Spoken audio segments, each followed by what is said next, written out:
ስንት ነው ማን ነው የሚወስድቦት? ምኑን? ብሩን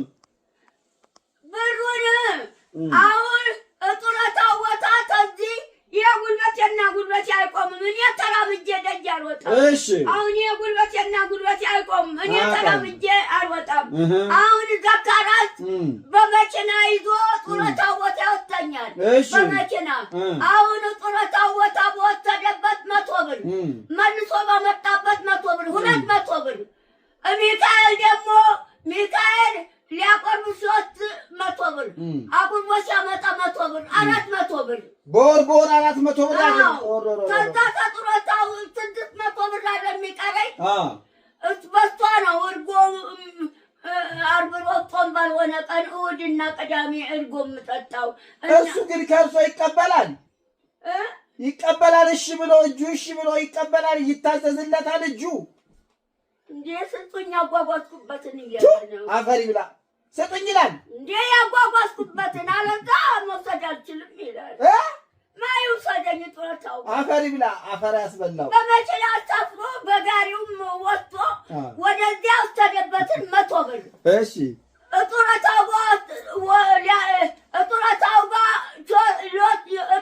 ጋር ሼድ የወሰደበትን 100 ብር መልሶ ተጡረታ መልሶ ያመጣበትን 100 ብር 200 ብር። ወይዘሮ ዝናሽ ወይዘሮ ዝናሽ እንደማመጥ ወይዘሮ ዝናሽ ሚካኤል ደግሞ ሚካኤል ያቆርበኝ ሲወስድ 100 ብር። አረ ወይዘሮ ዝናሽ መልሶ ሲያመጣ 100 ብር 400 ብር በወር። ወይዘሮ ዝናሽ አቤት። እኔ ቅድም እንደነገርኩት የመንግስት ሰራተኛ ነኝ። ካለችኝ ላይ 100 ብር ልሰጦት ነው። ያዙ። ልጆች አሉት? ልጆች አሉት ወይ?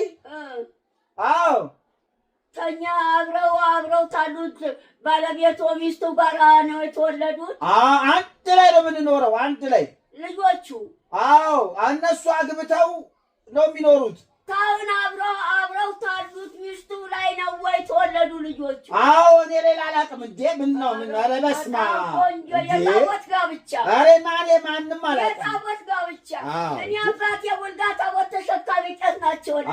አዎ እንዴ እኔ አንድ ሚስት ነው ያለችኝ። ይኸው አብረን ከኖርን 35 ዓመታችን አንድ ላይ። ስንት ወልዳችኋል? 4።